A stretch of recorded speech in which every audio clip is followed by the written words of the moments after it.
Greetings and welcome to the latest edition of the Entheogenic Evolution Podcast. As always, I'm your host, Martin, and I'm very happy to have you with me today with what is going to be an episode of personal sharing. As I had mentioned previously, that I was invited to be a co-facilitator at a medicine retreat that was occurring over this past weekend, plus a little extra, both before and after. And today I'm just going to share about my personal experience of being involved with that retreat. I'm not going to be sharing any of the experiences of any of the participants or anybody else involved. This is going to be my personal sharing, and looking forward to bringing that to you in just a few minutes after we get through this week's announcements. So first off, just want to issue some thanks over this past week or so, a couple weeks now actually.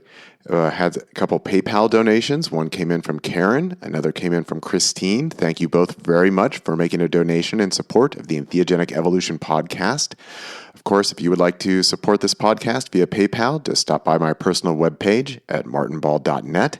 You can use the PayPal link that's up at the top right of that webpage. Also, coming in this last week, I had two new patrons over at my Patreon page, which is patreon.com/martinwball. Coming in at the cap level had Michelle, and at the God Molecule level had David. So two new patrons at my two top tiers, which gets them a 30-minute call and a 60-minute call, respectively, once a month to check in with me to discuss whatever it is that they're working on, wherever they need some reflection, some help, or some guidance. And of course, just as a reminder, I do have everything from $1 a month up to $100 a month level over at Patreon, with increasing access and benefits as you go up the tiers. There is no commitment to joining at Patreon. You can come for 1 month, or you can come for 12, or you can come for an indefinite time period. And you can also come and go as you please. And I'll just like to take this opportunity to thank everyone who is currently supporting me over at Patreon and supporting this podcast over there, and anyone who has been there and then had to leave for any given reason. Your support is very much appreciated, and I hope that you also enjoy the benefits that you receive from being a part of the Patreon support team over there. And of course, if you come in at $20 a month and up, that gets you access to the full back catalog of no longer available here on the podcast episodes of the Entheogenic Evolution. And also a reminder that recently patreon.com has opened up a shop for creators, and I've put full color art versions of my books over there available in PDF form, so you can go check those out if you want. Let's see. Another announcement that I want to make is Magda, who has been featured here on the podcast several times and is part of the Facilitating 5-MeO-DMT anthology, sent me a note that she's going to be hosting a retreat coming up in Mexico entitled The Journey Within. This is coming up on January 12th through 16th, 2024, so next year. And just reading through the description that she has of her retreat, it looks like it's going to be focused on low-dose 5-MeO-DMT in conjunction with meditation and breath work. So this is not necessarily going for full-release doses of 5-MeO-DMT, but more gentle sort of handshake doses, low-level doses. And she says, "It is my prayer to offer a heart-centered and safe container for those who are called and ready to work with the gift from heavens, 5-MeO-DMT. I welcome seekers of inner and outer health and healing, personal growth, those guided by curiosity and self-mastery to join us for a deeply transformative retreat with the God Molecule." It does say a little bit later that ideally participants will have experience both with psychedelic medicine and with meditation, or have a deep calling or curiosity driven by pure intentions. This retreat is not for spiritual tourists. If you would like more information from Magda, you can go ahead and email her, and I've got an email address for her. It's omnirme@gmail.com. And that should go to Magda. So if you want to participate in that, I encourage you to reach out, and she'll give you more information about all of that. Also, before we get into my account of working at this retreat over the last weekend. Just want to remind you that I am available to support you in your process wherever you may be. I'm available for 30, 60, and 90-minute video calls. You can stop by at nondualentheogenicintegration.com if you'd like more information, or you can just shoot me an email at martinwball@gmail.com, and we'll get you on the schedule for a consultation, 30, 60, or 90 minutes. Okay, I think that's all that I have in terms of introductory materials that I wanted to share with all of you today. Thanks again for the new patrons and for the donations via PayPal. Really appreciate it. So now what I'm going to do is, over the past few days after returning from this retreat, I've put together a short essay, and I'm just going to go ahead and read through that. I kind of sorted out all my thoughts and my reflections on the retreat, and going to read it to you now. So this is a personal sharing from me to you, the listening audience. And I've entitled it, A Return to Form, Reflections on a Psychedelic Retreat. As I've just returned from working as a guest co-facilitator at a transformational and growth retreat that featured psychedelic medicines, I'd like to share some of my experience. This was my first time at a psychedelic retreat in any capacity. I'd never attended a retreat as a participant and never worked as a facilitator at such an event. For this particular retreat, I was invited by the organizers, whom I'll simply refer to as D and J, to co-facilitate with them. D and J are a married couple who self-identify as being, quote, all about transformation and growth. And D is also an author and runs online courses on liberation, transformation, and spirituality. D had been following my own work for a number of years and had attended educational events I'd organized some years back. We'd met in person a number of times, with the most recent meetup happening in Austin, Texas, at the Entheogenesis event hosted by the Church of the Sacred Synthesis. At that event, on the day after the official public portion of the gathering, there was an invitation for those present to experience Yopo, a Central American psychedelic medicine made of crushed and ground seeds that contain 5-MeO-DMT. While I sat in the circle next to D, I declined having Yopo blown up my nose. I'd tried it back in 2007 and decided quickly that I'm not personally a fan of snorting roasted seeds up my nose, and while it contains 5-MeO-DMT, it is a pale comparison to working with either the pure molecule or toad secretions.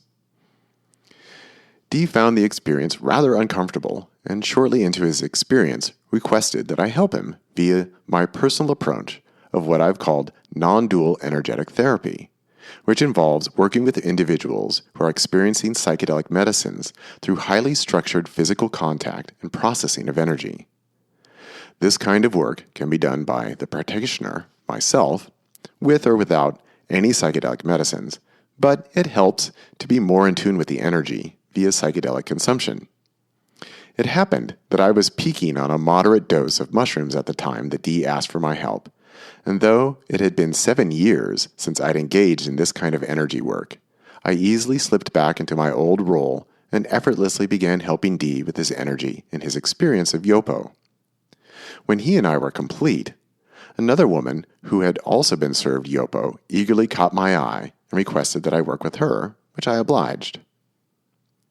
Though I did no direct work on another individual, a vet who was going through a deep, visceral, and dramatic process of releasing, who had also been served Yopo, found me sitting by myself later that evening and thanked me for all the work I had done, expressing that, though I don't know you, you and your presence and all the sounds and movements you were making were at the center of my experience and really helped me. I've never had an experience like that and wanted to thank you. I responded that I knew he was really going through something and could have benefited from some direct work, though since we didn't know each other, I didn't want to impose or insert myself into his experience. But I too had felt his energy and his awareness of what I was doing, and was glad to hear that he felt it to have been useful for himself in his process. D was very happy to have received my direct work, and also to have had the opportunity to observe as I worked with the woman after him. It was then that he first floated the idea that I co-facilitate a retreat with himself and his wife sometime in the near future. I accepted the invitation, though expressed at the time that I wasn't necessarily interested in directly facilitating any medicine experiences. I'd be happy to join for preparation, support during facilitating, and offering integration work. I'd retired from being a self-described non-dual energetic practitioner who worked with 5-MeO-DMT in 2016 and wasn't looking to get back into the practice. My situation and relationship to my former practice had been complicated by the fact that Symposia had waged a campaign of manufactured outrage about my methods to drum up online vitriol, judgment, and hate, which Dee was perfectly aware of and regarded as, quote, utter bullshit. So we agreed that I'd help out at a retreat. Dee and Jay would be responsible for directly serving the medicines, and I'd be there to help guide participants throughout the event, including several group Zoom calls both prior to and subsequent to the retreat itself. Plans for the retreat progressed, and the 6 participants and Dee and Jay and I all met over Zoom. Participants were encouraged to purchase and read my books, Mushroom Wisdom and Entheogenic Liberation, prior to the retreat to prepare for their upcoming experiences with psilocybin mushrooms and 5-MeO-DMT.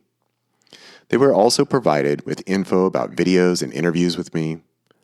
I'm in a somewhat of a unique position in that I've produced abundant resources for those looking to use psychedelics for transformation and liberation, and have done a great deal to explicate my non-dual and energetic approach, which is markedly different from what is considered either standard, therapeutic, or ceremonial use of psychedelics.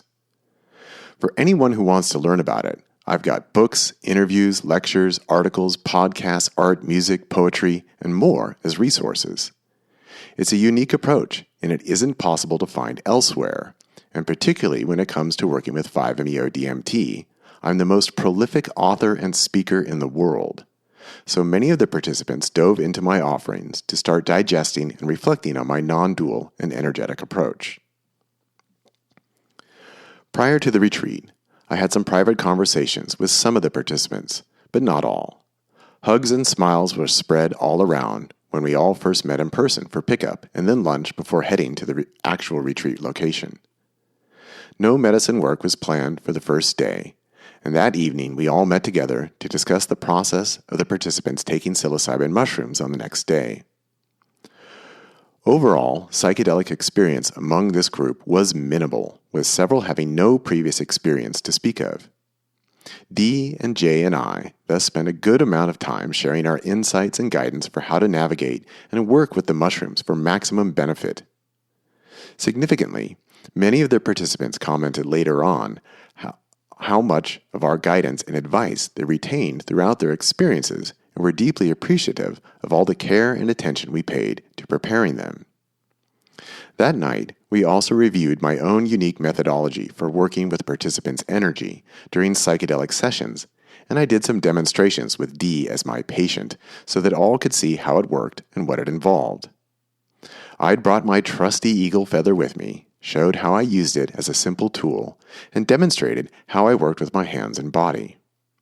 We also reviewed Symposia's smear campaign of manufactured outrage against me, where they grossly mischaracterized these very practices and techniques I was demonstrating for everyone. It was clear that participants were very interested in having this advanced level of support and work for their upcoming sessions, though it was only offered as a possibility if specifically requested. In other words, the retreat was not specifically designed with the idea that I'd be doing this kind of work, and indeed, I'd agreed to be a part of it without committing to working in this capacity. However, it was clear that, at least upon description, participants were interested. We agreed that anyone who wanted my specific methods of work should come to the center of the room where I would be able to work with them. Just to make it perfectly clear, working with me in any direct capacity during the psychedelic sessions was entirely left to the participants' discretion. Other than informing them that I was available for such work, there were no suggestions on my part that anyone at the retreat make use of my particular services at any time. This was 100% the choice of the participants. If no one requested my attention, then it wouldn't be given. I would only work upon direct and clear request on the part of the participant. I want to make this clear, as I know that if Symposia gets word of this essay I'm sharing today, it will break their brains as they suffer from a rabid case of confirmation bias and have proven that they are unable to process any information that does not fit their predetermined and chosen narrative. They were completely unable to accept that people made an informed decision to work with me in the past, and probably won't accept that people would willingly choose to work with me now after they did all they could to drag my name through the mud. But that's what confirmation bias does to you. It makes it so you can't accept any reality that doesn't fit your assumptions and biases. D and J prepared the mushroom tea for the participants the morning of the first mushroom journey. Inflatable mattresses with pillows, sheets, and blankets, along with tissues, water, and a purge bucket, were arrayed about the main room with an open space in the middle, which also had a pillow. The arrangement was such that anyone who felt like they needed my particular help and attention could come into the center of the room to receive energy work from me at any given time, upon request, and they'd be assisted to and from their mattresses as necessary. Personally, I was happy to not be involved directly in any of the dosing or providing of medicine. D and J had done an excellent job of preparing everything for the retreat, including the medicines, so my only concern was to vibe into the proceedings, sit, wait, feel, and then work, as requested. The proceedings were initiated by everyone getting their cup of mushroom tea, and then I gently led us into the experience by playing a couple of flutes and a Jew harp that I had brought with me. While all the participants were encouraged to make their own private playlists of music, we facilitators wanted to start everyone off on the same note, musically speaking, and since I'd brought a few instruments, everyone agreed that they'd like to have a live performance rather than listening to a few tracks together. For their personal playlists to be listened to on headphones, Dee had sent them links to Maps created playlists, and for my part, I made 4 of my own albums of my more ambient music available to all participants to include in their playlists as they liked. After playing for 15 to 20 minutes, everyone settled into their nests with blindfolds and headphones. To augment my sensitivity, I started out with a 300 milligram capsule, and at an hour in, augmented that further with 1.5 grams of mushroom chocolate. Back when I was an active nondual energetic practitioner working with 5-MeO-DMT, I only worked one-on-one with clients. Furthermore, after my opening and personal transformation in the spring of 2009, I ceased going to any kind of group psychedelic ceremonies or work. So this was my first time in quite a while being among a focused group of trippers and my very first in a retreat setting. I set myself up in a comfortable chair with armrests at one side of the room, facing the open space in the center, and there I was able to sit in bilateral symmetry, do my hand mudras. They aren't really mudras, and I ascribe no meaning to them other than processing and feeling energy, so they don't count as, quote, mudras in the sense of belonging to Buddhist or Hindu tradition with specific associated meanings, purposes, and intents. And just feel the energy of the room and the 6 participants. And as was the case with the participants, I put my earbuds in and listened to a few of my albums while observing and working.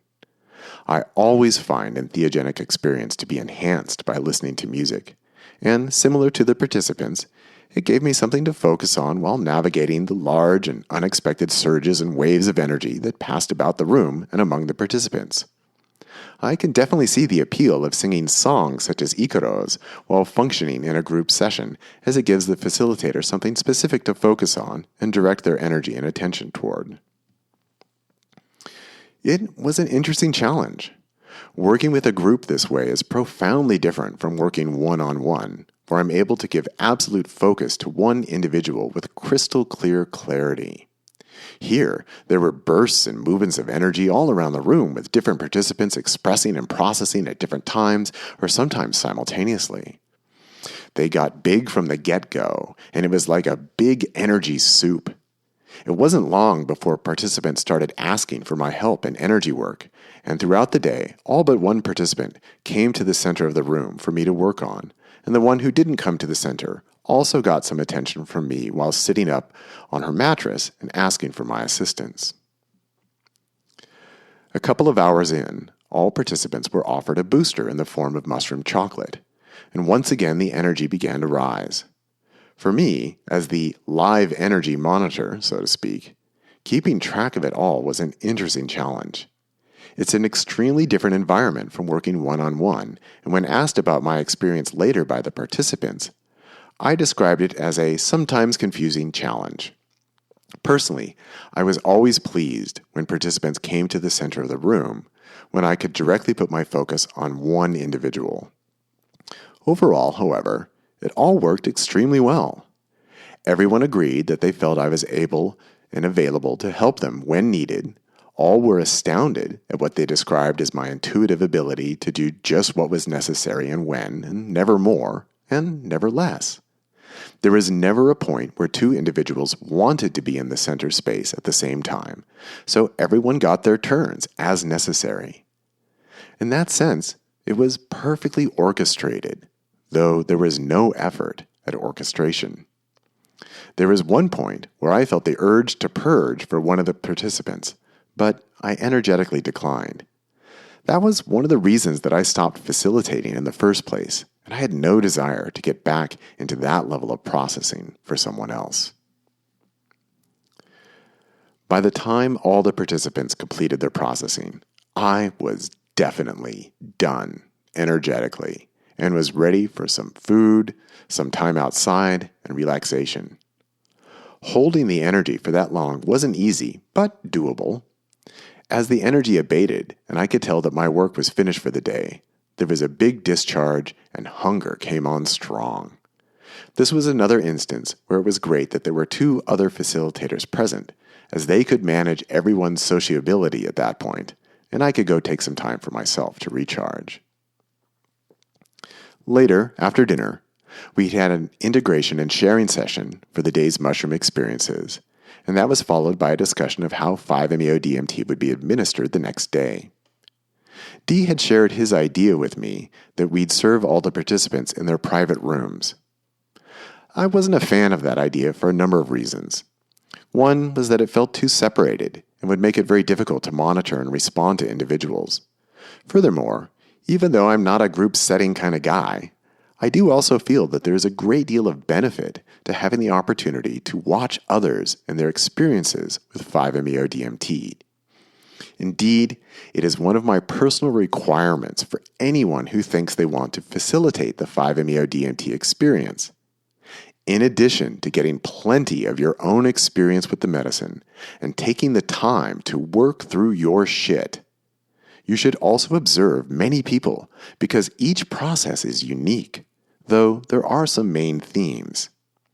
It is only by observing many different kinds of people that we can be properly informed of the true breadth of reaction and experience occasioned by 5-MeO-DMT ingestion. And when serving as a neutral witness, you might find yourself processing as well and feeling what the other is passing through and experiencing.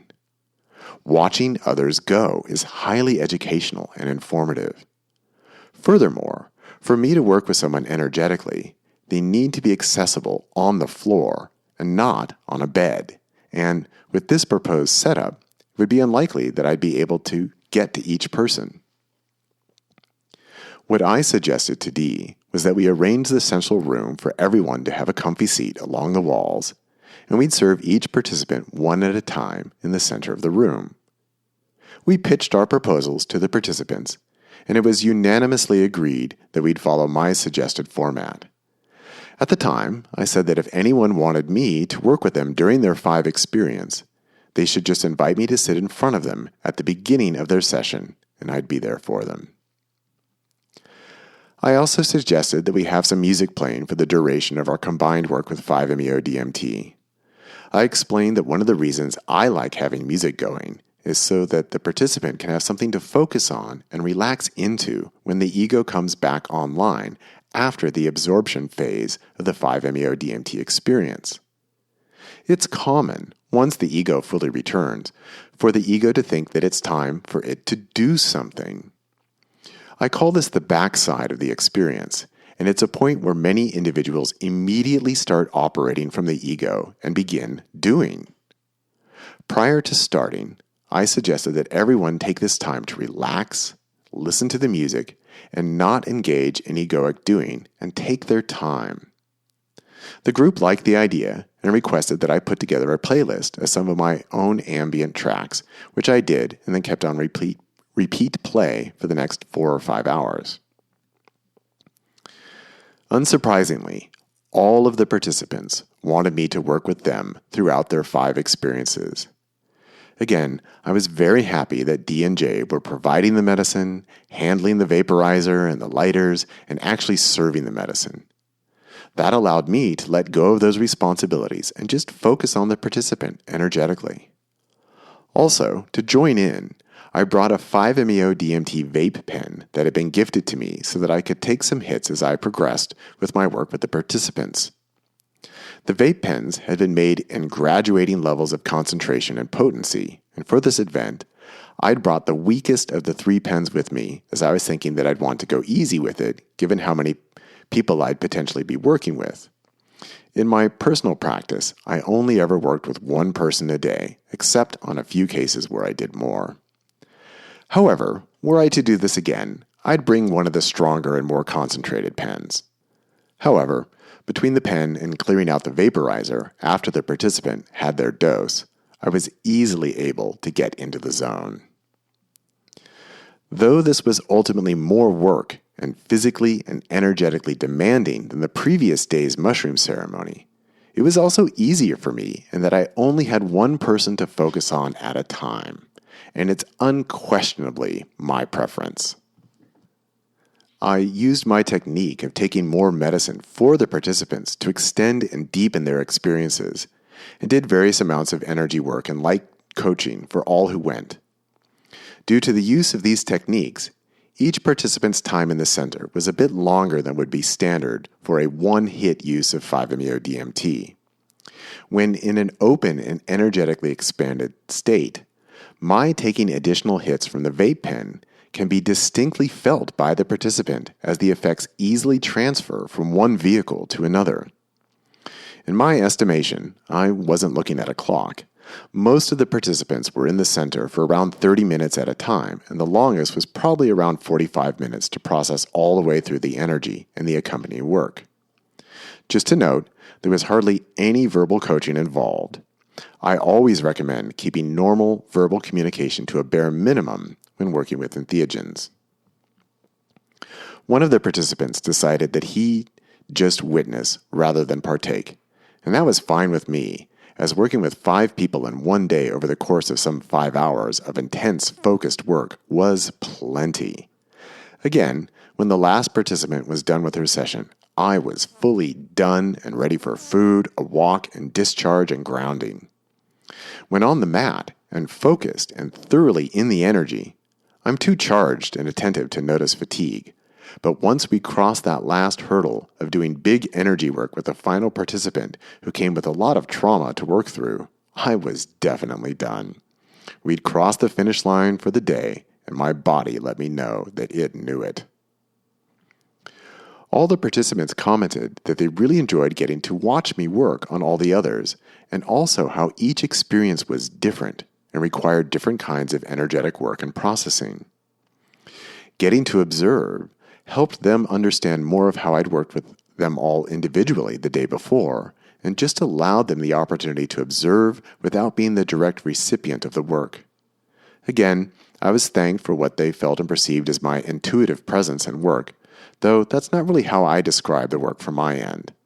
When people speak of intuition, they often describe having a feeling or thought of what they should do, and then they decide to act on it or ignore it. That's not really how this works for me. It's more of an entering into pure doing without registering thoughts or choices. From my end, I just do what needs to be done. Nothing more, nothing less, coupled with very careful observation and 100% focus on the participant with whom I was working. After dinner, there was more conversation around sharing and integration, and also private conversations with many of the participants regarding their processes and experiences thus far. Lastly, plans were set for the final mushroom journey the following day. Participants were invited to plan to go as deep as they wanted, with D&J offering up to 7 grams of mushrooms, plus a booster if desired. Before starting, once all the participants had gathered for the final round of medicine work, everyone was in a jovial mood and still commenting about the power of the 5-MeO-DMT experience from the day before, and that inspired me to share my song Down the Wormhole, which I had recorded with my wife Jessalyn, which is all about the tryptamine molecular express, which evoked laughter, smiles, and now knowing chuckles and nods of approval and agreement. I always enjoy inviting a little levity into deep energy work. As I reminded all the participants on the last night of our retreat, it's okay to have fun. It's easy to be caught in the seriousness of the work, the solemnity, the holiness, but humor, fun, and joy are part of the universal spectrum too, and have their place, especially in ceremony. For that final day of mushrooms, one participant chose not to join and instead spent the day reflecting outside.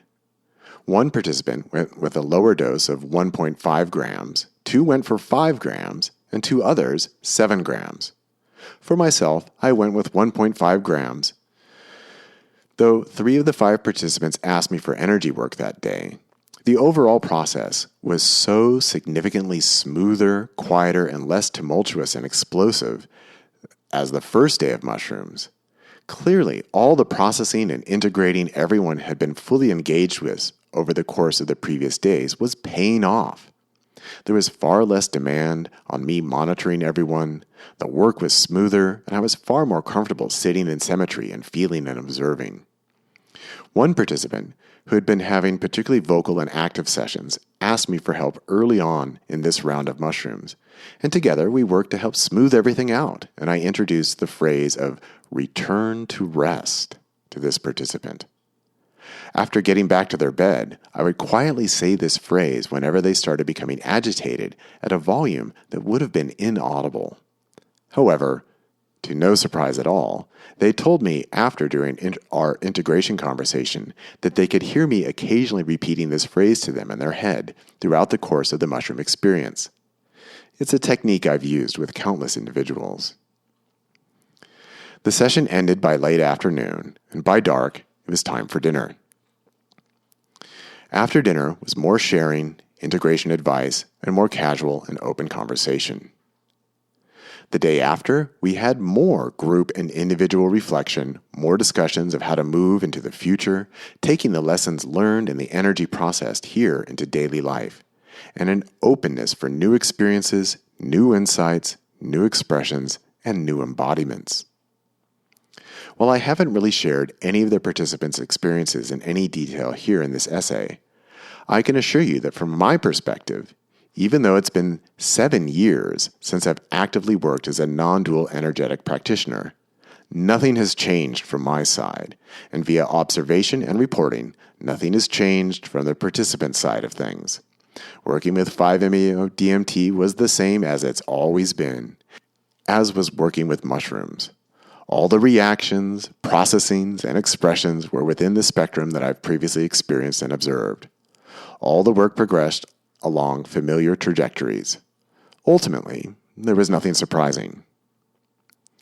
For my part, I have no intention of restarting my personal practice of facilitating non-dual energetic therapy with 5-MeO-DMT with clients at an individual level. I'm still firm in my commitment to having retired that part of my life and my practice. However, with that said, I found this to be an excellent re-entry point to directly working with individuals who are on their path of energetic recalibration, liberation, and transformation. If a similar opportunity were to present itself, and were the right conditions met, as they were here, I would be open to working in a similar capacity. Perhaps this was a one-off event, or perhaps not. I deeply appreciate having been invited by D and J to co-facilitate with them, and also deeply appreciate all the participants' invitations to work with them personally and individually in my capacity as a non-dual energetic practitioner. I appreciated the fact that I was not responsible for either organizing the event or taking care of any of the details other than making myself available and responding to the needs and desires of the participants as they arose.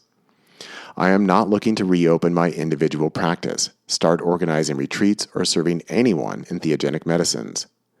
But if a similar opportunity were to arise in the future that was done with integrity and care, such as with this retreat, I'd be game for jumping in and offer myself and my abilities to work with energy in this unique and profound way for other individuals or groups. Yes, it was challenging and demanding, but it was also second nature, effortless, easy, and of course, profound. At this point, I have no immediate plans or invitations to do this again. I'm open to the possibility, however, and will leave it at that. For now, I will simply continue with my practice of being an integration coach and facilitator guide and source of reflection. It's true that I enjoy helping people with all aspects of this process, from serving to preparing to navigating and to integrating. I come with a wealth of knowledge, a unique perspective, and a wealth of both personal and professional experience, and it's satisfying to put it all to work in service of others. To conclude, I'll share some of the written feedback I've received from the individuals who participated in this retreat. I'm writing to thank you for facilitating our recent retreat. Your presence added greatly to the entire experience. Your depth of knowledge and understanding is remarkable. Dee may have said it best when he commented that every time you open your mouth, we learn something. I walked away from the retreat feeling like I had met a brother spirit and mentor, someone I have great respect for. Watching you interact with everyone added confirmation of your selfless motivation to serve and lift up the group. Many thanks for a wonderful time. As I reflect on the retreat I just finished, waves of appreciation come over me. Your clear, tender guidance allowed me to trust, which is huge for me, and have faith in my process. Your presence held space for my process to unfold, and when I got stuck and asked for help, you intuitively gave me the boost I needed to move forward. Your wisdom and passion to support others radiates from you. I also appreciated your authenticity. You are a gift. I feel privileged to have gotten the opportunity to work with you. I am eternally grateful. I participated in a private retreat for the purpose of personal transformation, awakening, and non-dual liberation, mediated primarily through the use of powerful entheogens. Martin worked with me as a group participant and one-on-one within the group setting. He also counseled me individually. Some of the work was very intimate, and it was profoundly personal. The extremely open and vulnerable states I was in allowed him to help me move through challenging processes and clear very old psychological issues and limiting energetic patternings at very deep levels. He precisely identified key locations where shifts were needed and provided just the right amount and types of therapeutic effort so that I learned in deep ways how to empower myself. And then he disengaged before I could begin to develop a dependency upon him as the, quote, source of help. In my experience, it is a rare practitioner who can so skillfully navigate this delicate balance. His guidance primed me to be able to repeatedly imprint new, more life-supporting patterns from deep within the psychedelic experience all the way through egoic reassembly. I feel I have a strong and solid basis from which to carry these transformations forward into my day-to-day life. Martin's perceptive sensitivity and skillful engagement reached a very high bar. Combined with his presence, openness, authenticity, humanity, knowledge and experience base, and professionalism, I found him to be a trustworthy guide who is possessed of an exceptional and precious degree of mastery of this healing art. I would highly recommend him to any of my loved ones or other individuals interested in this form of transformational experience.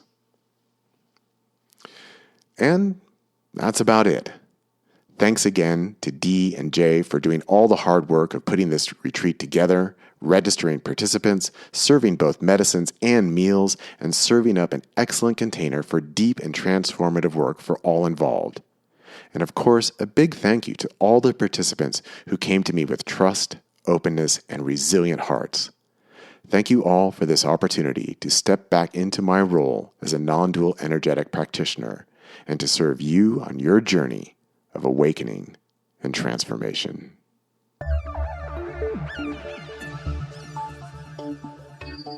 Welcome to the Tryptamine Molecular Express. Passengers are encouraged to sit back, relax, and enjoy the ride. Do not attempt to hold on, as there is nothing to hold on to. Feel sensations as they present themselves. Surrender to the energy and keep hands and feet inside the universe at all times. Should discomfort arise, check to see that you are breathing calmly and keep your body in a relaxed, symmetrical position. We will now initiate launch procedure.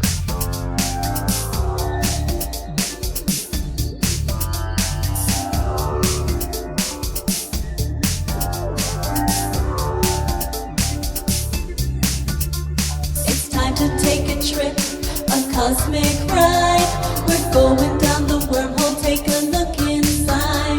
The universe unfolds, eternity. Slip down the wormhole, touch infinity. Down the wormhole, down the wormhole, down the wormhole, down the wormhole, down the wormhole. Down the wormhole, down the wormhole, down the wormhole, down the wormhole, down the wormhole.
Destination, the center of all existence. Feel free to explore your fractal nature, but be sure not to misplace your mind. Fractal.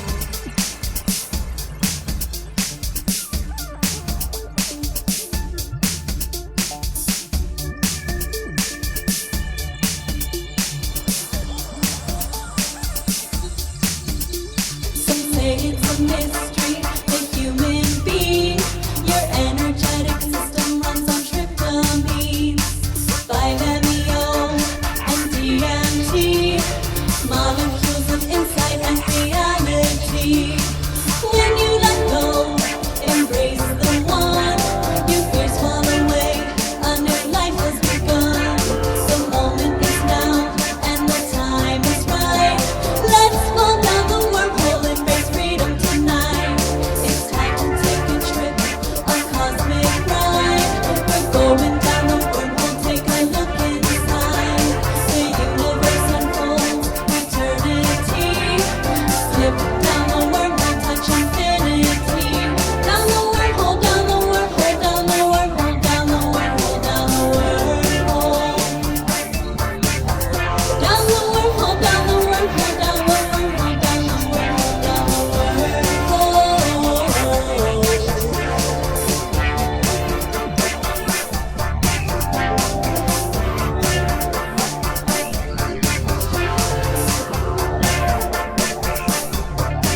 thank you for traveling with the Tryptamine Molecular Express and hope that you enjoy your stay wherever you have landed and wherever your ongoing journey takes you.